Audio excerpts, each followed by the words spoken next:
El ajedrez, mucho más que un juego. Hacemos un recorrido muy breve sobre la interesante historia del ajedrez, una práctica que ha supuesto mucho más que un juego, pues sobre el tablero se han desarrollado muchas batallas. El ajedrez no es solo un juego. Aunque, a veces, es bueno recordar que nació como tal para poder disfrutar de todo lo que nos ofrece como entretenimiento. Pero a lo largo de la historia, el ajedrez ha sido un tablero de batalla intelectual, de posiciones enfrentadas y de representación de ideas contrapuestas. En la historia reciente, hemos tenido numerosos ejemplos de ello, y los hemos podido conocer gracias a su repercusión mediática. Pero el ajedrez es un juego con más de 15 siglos de historia, tal y como demuestran diferentes evidencias arqueológicas. Pero hay quienes datan el nacimiento mucho antes. Por ejemplo, el historiador especializado en ajedrez, Joaquín Pérez de Arriaga, sostiene que el origen del ajedrez está en el antiguo Egipto, lo que lo haría su historia 20 siglos más, dándole una antigüedad de 35. En España, la divulgación del ajedrez está viviendo una de sus épocas doradas gracias al periodista Leonzo García. Su contribución a la historia del ajedrez y al conocimiento de este juego, por parte del gran público, no se limita a las retransmisiones en televisión española de los campeonatos del mundo, sino que su incorporación al país ha supuesto la apertura de un espacio muy interesante para acercarse al ajedrez. Pero también el ajedrez está de enhorabuena no sin esfuerzo por el anuncio de su incorporación en el currículo escolar. De manera que este artículo trata de contribuir al esfuerzo colectivo de generar un interés nada artificial hacia un juego, que no solo ayuda de manera evidente al desarrollo intelectual, sino que es muy jugoso desde el punto de vista de la narración de la historia y del periodismo. Se ha establecido el siglo B.C. como la fecha oficial de la invención del ajedrez. Hay relatos que dan un origen griego al juego, y otras que otorgan el honor de la invención del ajedrez a los chinos. Hay que reconocer que muchas culturas han tenido juegos de mesa, que diferían en las reglas de algunos ni siquiera se conocen, las piezas o el número de casillas. Como se indicó al comienzo del artículo, el historiador Pérez de Arriaga lo sitúa en el antiguo Egipto, concretamente alrededor del año 3000 a.C. Su teoría propone un orden inverso en la expansión geográfica del ajedrez. Tradicionalmente se ha situado el origen en la India, desde donde se llevó a los territorios de Medio Oriente y Próximo Oriente. Desde ahí llegaría al norte de África, y el salto a Europa se produciría a través de la llegada de árabes bereberes a la península ibérica a partir del año 711. Pero la propuesta de Pérez de Arriaga cambiaría el sentido del desplazamiento del ajedrez hacia Asia desde Egipto. Esta solo es una de las curiosidades, controversias e incluso misterios que todavía hoy quedan por resolver sobre el ajedrez. Como cuenta Leonzo García, hay varios mitos sobre el ajedrez que permiten conocer la magnitud de este juego, como la leyenda de los granos de trigo. Esta dice que un brahman rodeado de inmensos placeres, pidió a uno de sus sirvientes llamado Sesaim Daer, también conocido como Sisa, que inventara un juego para el que le entretuviera. Pasado un tiempo le presentó un juego en el que se escenificaba una batalla. Consistía en un tablero con 64 casillas, alternadas entre negras y blancas dispuestas en 8 columnas y 8 filas. El brahman quedó encantado con el invento y le ofreció a su sirviente la recompensa que quisiera. Lo que pidió fue algo, a primera vista, modesto: un grano de trigo, por la primera casilla, 2 por la segunda, 4 por la tercera, 8 por la cuarta, 16 por la quinta, y así hasta la casilla 64.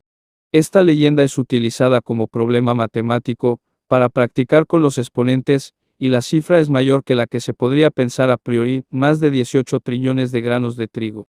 Muchos más de los que cualquier reino, por poderoso que fuera, podía tener.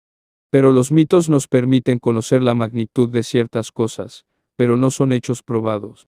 Si nos adentramos en la historia, podemos establecer un relato real sobre el ajedrez, no menos interesante. Si nos situamos en la dominación musulmana de la península ibérica, comprobamos que era utilizado como un juego en la corte.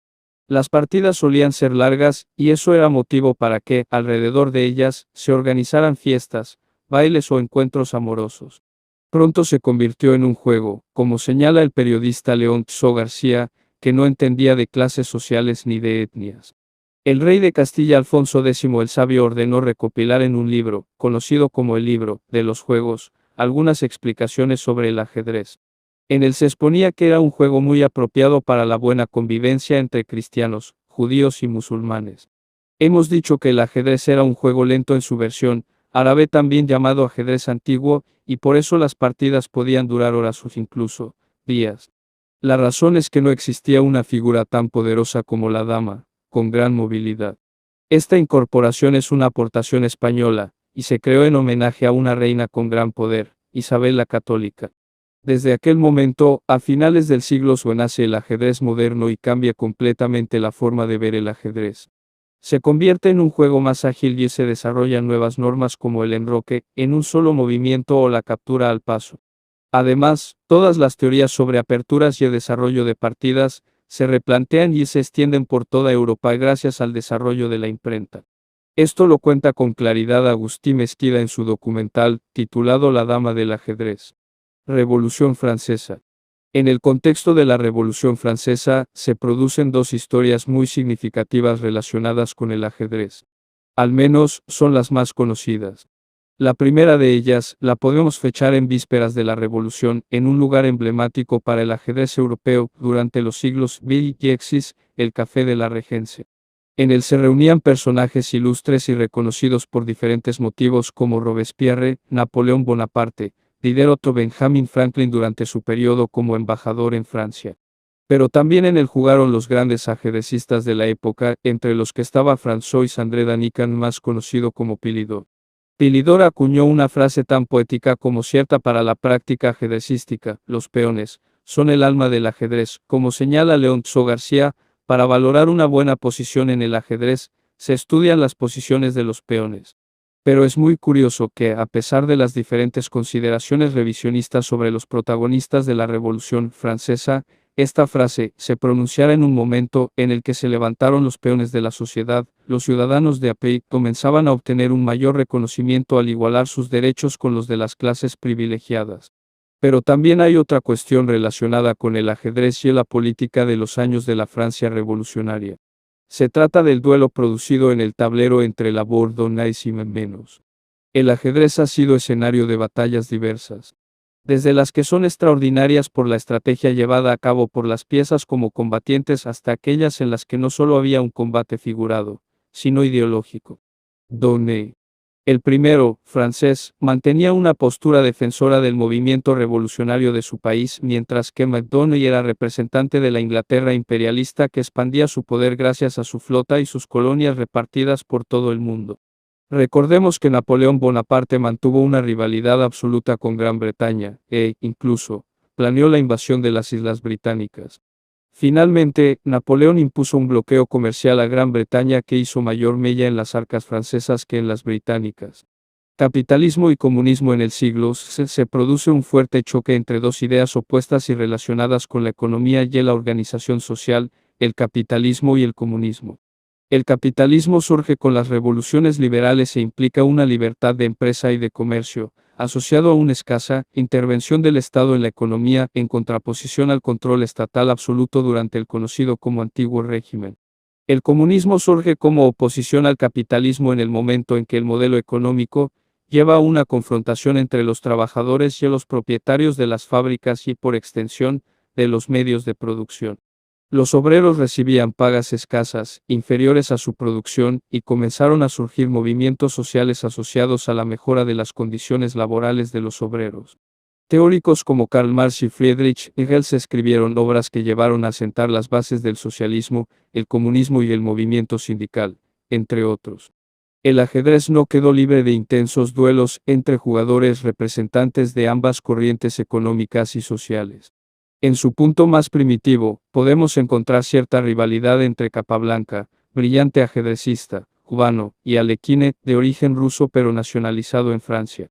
La vida de Alekhine es muy interesante desde el punto de vista político, puesto que existen controversias sobre su salida de la Unión Soviética.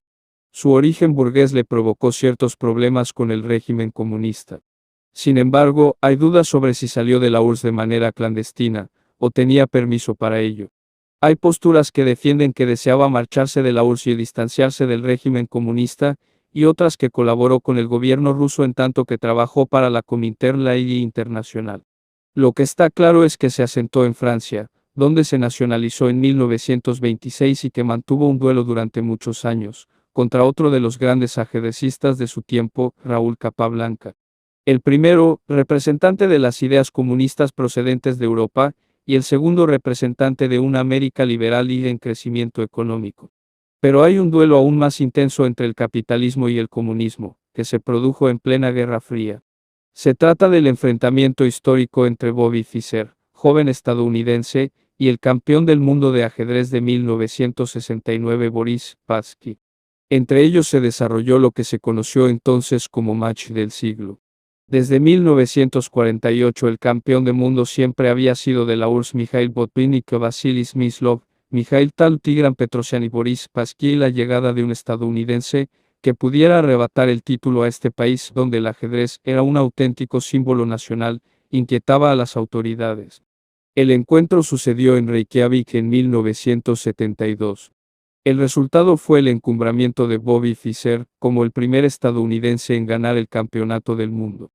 Spassky se rindió con un resultado de 12,5 a 8,5 puntos a favor de Fischer. Spassky fue recibido como un traidor y a partir de ese momento su figura decayó en la URSS. Posteriormente, en 1984, se nacionalizó en Francia. Aún así Spassky todavía ganaría algunos torneos y volvería a enfrentarse con Fischer de manera amistosa, aunque se repitió su derrota. En definitiva, en un periodo de grandes tensiones geopolíticas, militares e ideológicas, un candidato estadounidense interrumpió la hegemonía soviética en el ajedrez, donde la URSS trataba de demostrar su superioridad intelectual. Pero Fischer no continuó luchando por el campeonato del mundo, ni siquiera para mantener el título. Hay diferentes teorías o interpretaciones sobre su desaparición del terreno público durante 20 años, miedo a la derrota o inestabilidad psicológica. Cuando llegó el momento, en 1975, de defender el título ante el aspirante soviético, Anatoly Karpov, Fischer estableció unas condiciones inaceptables, como que él retendría el título si se producía un empate a 9 victorias. Esto significaba que para ganar, a Fischer le bastarían 9 victorias, pero Karpov tendría que ganar 10 veces. El joven Karpov ganó el campeonato del mundo, sin jugar una sola partida. Esto le provocó una mezcla de frustración y emoción, pero, indudablemente, hizo que tuviera que demostrar su calidad ajedrecística en el año 1978 y 1981. Arrasó en los torneos y era el campeón indiscutible del ajedrez mundial. Cuando pensaba que ya nada podía agriar su vida profesional, apareció Garry Kasparov, nacido en Bakú y 12 años más joven que él. En este momento, hay que aclarar que nada tendría de extraño ni negativo para la URSS que un nuevo candidato apareciera en escena y pudiera sustituir al campeón del mundo. Más bien parece algo ventajoso y apropiado, porque esto fortalecería la presencia de la URSS en el panorama ajedrecístico internacional. Pero, igual que hubo enfrentamientos ideológicos entre la Francia revolucionaria y el imperialismo inglés, entre el comunismo y el capitalismo, hubo una rivalidad absoluta entre dos maneras de ver la propia URSS. Karpov era representante del ideal comunista, y Kasparov de la renovación propuesta por Gorbachov y su perestroika y glasnost. En definitiva, de nuevo la ideología y la política fueron llevadas de manera muy evidente al tablero de ajedrez. Entre ellos no solo hubo, como ha señalado varias veces León Tso García, una de las mayores rivalidades de la historia de todos los deportes. También se odiaban entre ellos y se acusaban de diferentes argucias para ganar. Finalmente, al igual que venció la postura política de la reforma de Gorbachov, también Kasparov derrotó al invencible Karpov y fue el campeón del mundo desde 1985 hasta el 2000. Han quedado por contar muchas historias, algunas tan antiguas como la obra de Ruy López de Segura, clérigo y consejero de Felipe, y considerada la base de la teoría del ajedrez. Pero también otras de la época contemporánea como la de los candidatos alternativos a Karpov de la URSS para enfrentarse a Fischer, como Kortnoy. Este campeón del mundo, sin título, como muchos le han calificado, desertó de la URSS y se volvió a enfrentar con Karpov bajo la bandera de Suiza. Este recorrido, breve y general, por la historia del ajedrez y sus historias no solo quiere contribuir a que este juego se vea con la debida profundidad, sino a fomentar su práctica para el desarrollo de capacidades mentales, agilidad para el cálculo, previsión para la toma de decisiones, visión espacial, comprensión lectora e inteligencia emocional, entre otras. El ajedrez ha logrado algo que parecía imposible, el acuerdo entre todas las fuerzas políticas del Parlamento español. Como apuntaba de manera sabia Alfonso X, rey de Castilla, el ajedrez puede contribuir a la buena convivencia, aunque en el tablero se puedan desarrollar batallas complejas, humillantes e ideológicamente opuestas.